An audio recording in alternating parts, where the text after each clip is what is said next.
Hey guys, how's it going? Welcome to my video. All right, I just want to give you guys a quick fix if you guys are in this situation. So a couple of days ago, I had this situation come up with my car. Previous to that, I had no issues. Car was driving fine. Matter of fact, it's been driving fine since I had it. The only thing that I actually had to change out within the last year was the battery. Other than that, I really had no issues whatsoever. So I was driving all day,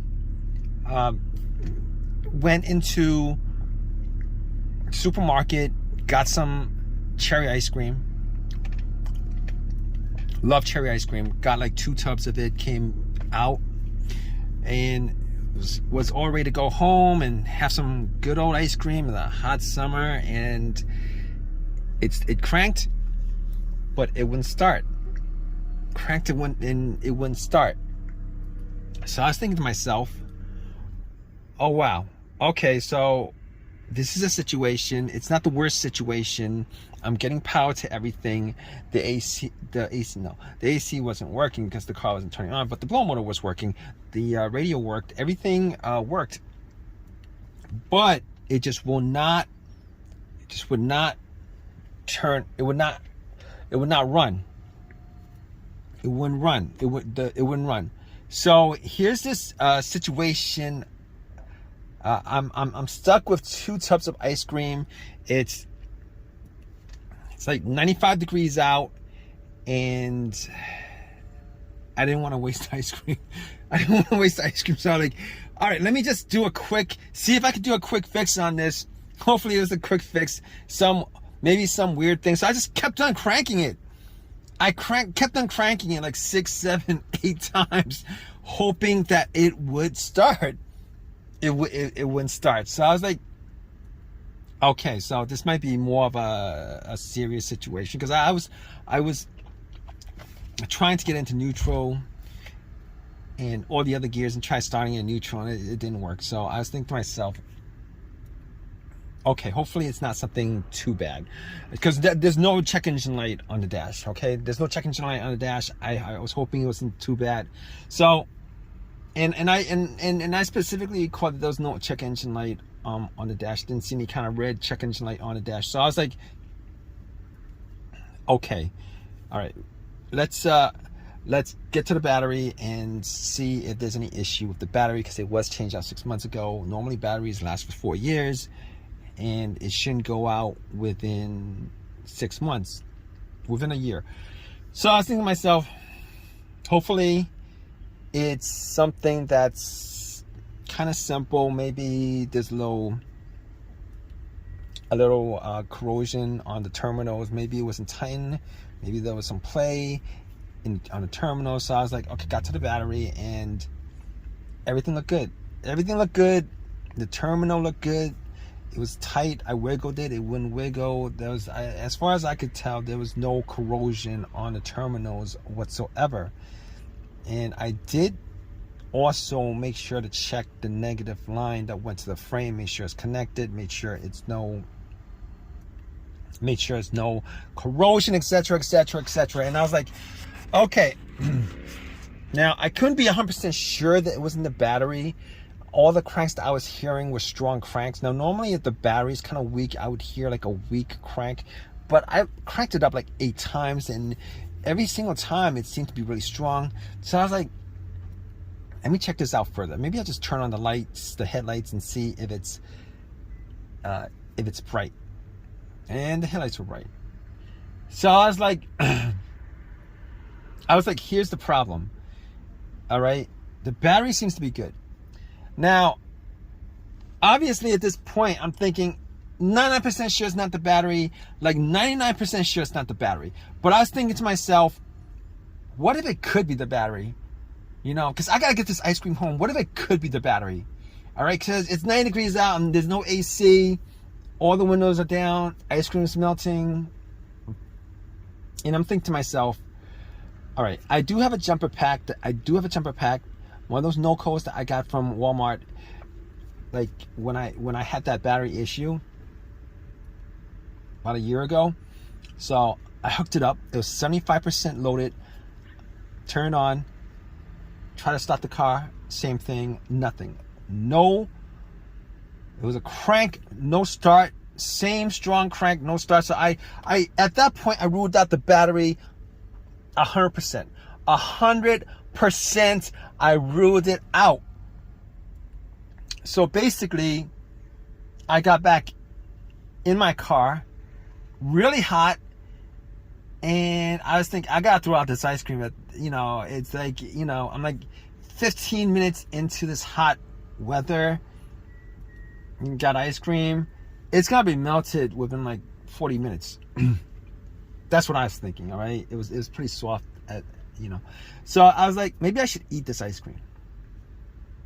Maybe I just eat some of it and then throw some of it. But I'm getting off track right now. But I was thinking to myself, maybe it's the crankshaft, maybe it's the camshaft, maybe it's the mass airflow sensor, maybe it's any of those things with a sensor, and maybe it could be all those things. And I record to myself. You know what? There was no check engine light. I remember looking at the dash.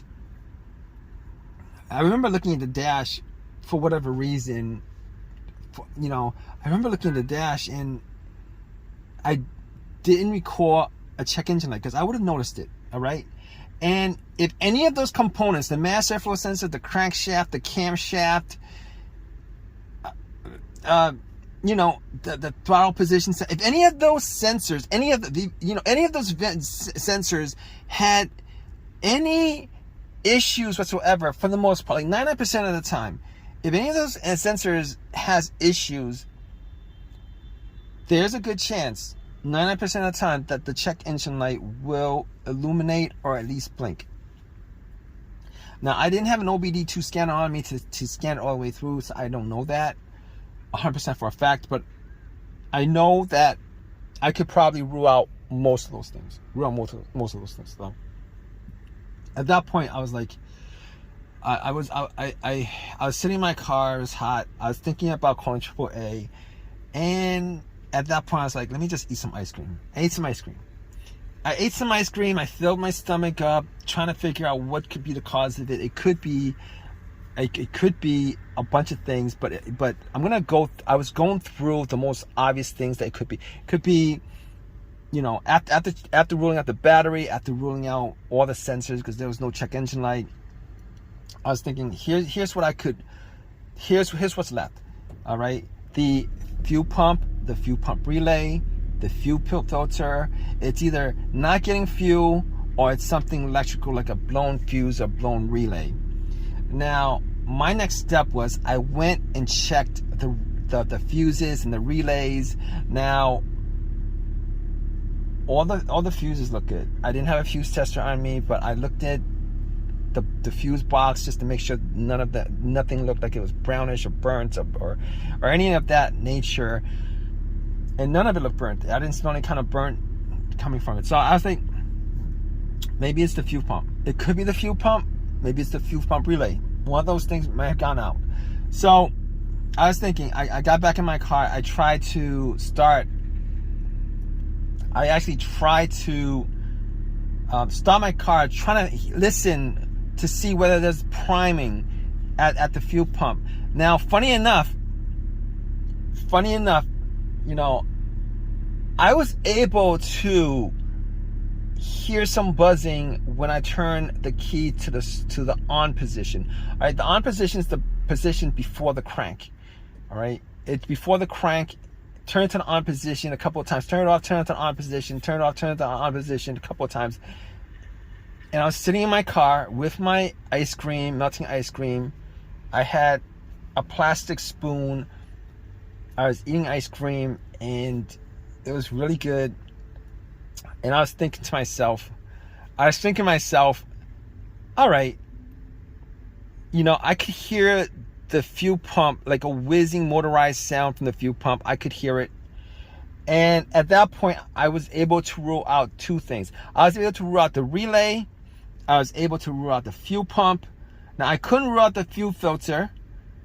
or the fuel injectors, any of that stuff, but there's like a 90% chance that the fuel pump worked, the fuel filter worked, and if there's anything that's causing issues with the fuel delivery into the engine, it would start up and it would die out. It would start up a little bit and would die out. So I was able to rule all those things out.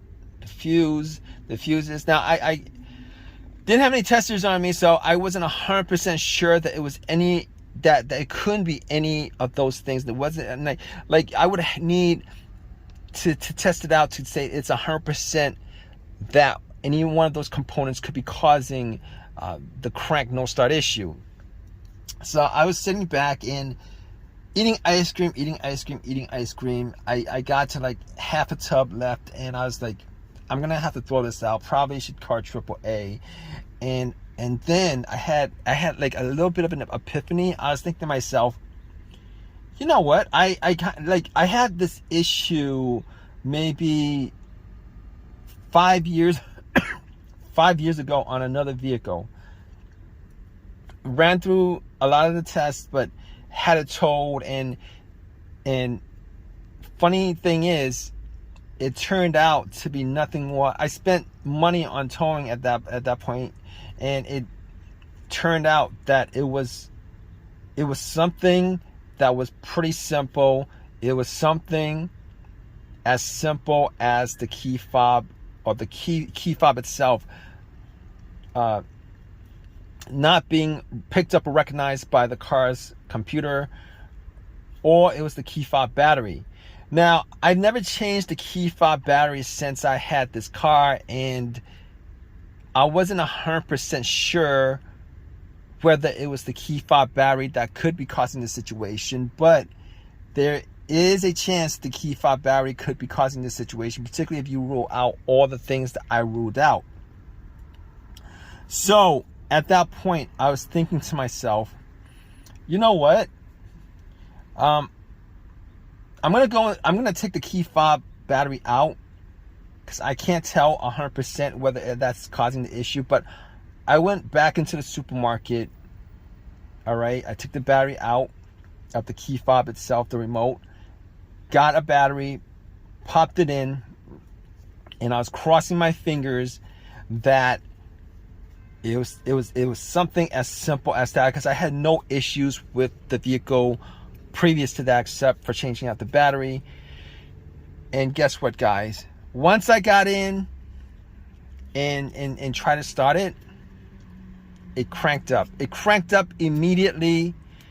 It's cranked up ever since. I've had no issues whatsoever since. I've had no issues whatsoever since. It's as simple as that.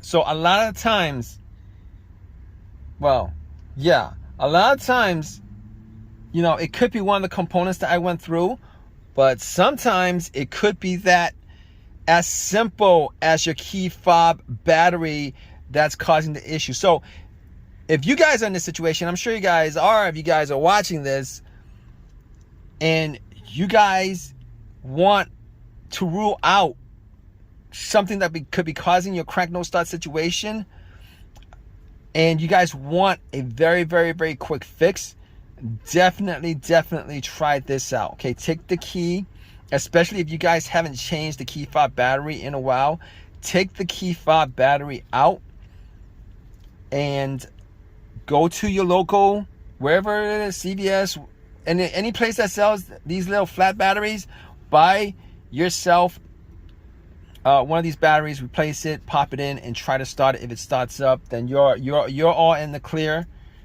Now, obviously, if you guys are still having a crank no start situation, then that's another issue. But if you guys are in that situation, you guys could probably rule out this key fob, low key fob battery, or dead battery on your key fob situation, which is definitely worth it to do. Because if you guys are in this situation where you guys are trying to troubleshoot issues, etc., this is probably one of the things that get to a lot of people, or get to most people, because when they come across this issue, they think that it's probably a component in the car that's causing it, and they won't actually go to other scenarios that might be causing it that has really nothing to do with the electrical or mechanical working of the car, but instead it's probably related to something that they wouldn't normally think or would be causing an issue like that. But anyway, I hope you guys have I hope this helps you guys out, if you guys are in this situation, and I hope you guys have this fixed. It's as simple as this. All right, if you guys have a comment, please definitely leave a comment in the comment section. Please subscribe, please give me a thumbs up, all that good stuff. All right, guys, take care.